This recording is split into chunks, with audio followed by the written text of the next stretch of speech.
ഏത് മുന്നണി ഭരിച്ചാലും മുഖ്യമന്ത്രിയും മന്ത്രിമാരും വിമർശിക്കപ്പെടുക സ്വാഭാവികമാണ്. ആരും വിമർശനത്തിന് അതീതരല്ല. വിമർശനം ജനാധിപത്യത്തിൻ്റെ ഭാഗമാണ്. വിമർശനത്തിൻ്റെ നേർക്ക് എന്ത് സമീപനം പാലിക്കുന്നു എന്നുള്ളത് പ്രധാനപ്പെട്ട കാര്യമാണ്. രാഷ്ട്രീയമാണ് എന്ന് പറഞ്ഞ് അതിനെ തള്ളാവുന്നതാണ്. അതേസമയം വിമർശനത്തിൽ കഴമ്പുണ്ടെങ്കിൽ തിരുത്തലുകൾ വരുത്തി മുന്നോട്ട് പോകാവുന്നതുമാണ്. രണ്ടാമത്തെ രീതിയാണ് ജനങ്ങൾ കൂടുതൽ ഇഷ്ടപ്പെടുന്നത്. അടുത്ത ദിനങ്ങളിലാണ് മുഖ്യമന്ത്രിയുടെ വിരുന്നുമായി ബന്ധപ്പെട്ട വിവാദമുണ്ടായത്. മുഖ്യമന്ത്രി അതിന് നൽകിയ വിശദീകരണം അത് വിരുന്നായിരുന്നില്ല, 3 മണിക്ക് സുഹൃത്തിൻ്റെ വീട്ടിൽ ഭക്ഷണം കഴിച്ചതാണ് എന്നതായിരുന്നു. ഇത് ചർച്ചയാകാനും വിവാദമാകാനും കാരണം കേരളത്തിൽ ഉണ്ടായ വലിയ പ്രളയമാണ്.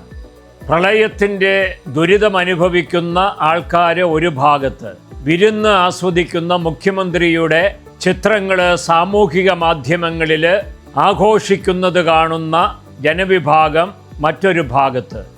തീർച്ചയായും ഇപ്പോഴത്തേതുപോലെയുള്ള ഒരു മുഖ്യമന്ത്രി അറിവും വിവേകവും വിവേചനയും ഉണ്ടായിരിക്കെ ഇതുപോലെയൊരു അവിവേകത്തിന് അറിഞ്ഞുകൊണ്ട് തയ്യാറാകുമെന്ന് കരുതാനാവില്ല.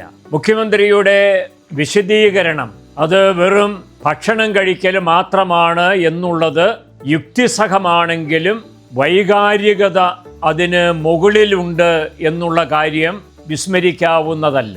മുഖ്യമന്ത്രി വിശദീകരണത്തിൽ പറഞ്ഞിട്ടുണ്ട്, കേട്ടയുടനെ ഉദ്യോഗസ്ഥരുമായി ഇക്കാര്യങ്ങളെക്കുറിച്ച് ചർച്ച നടത്തുകയും അടിയന്തര നടപടികൾക്ക് ഉത്തരവ് കൊടുക്കുകയും ചെയ്തുവെന്ന്. ജനങ്ങൾ പക്ഷേ ആഗ്രഹിക്കുന്നത് ഇതുപോലെയുള്ള ദുരന്തമുഖങ്ങളിൽ മുഖ്യമന്ത്രിയുടെ സാന്നിധ്യമാണ്. അധികാരികളുടെ സാന്നിധ്യം പാവപ്പെട്ട ജനങ്ങൾക്ക് വലിയ സംരക്ഷണ വലയമാണ്.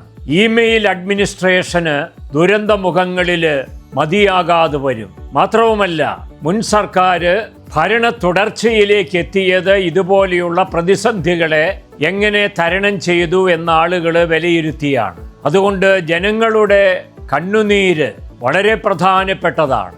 അതിനോട് പെട്ടെന്ന് പ്രത്യുത്തരിക്കുന്ന സർക്കാരുകൾക്ക് ജനസമ്മതി വലിയ തോതിൽ ഉണ്ടാകും.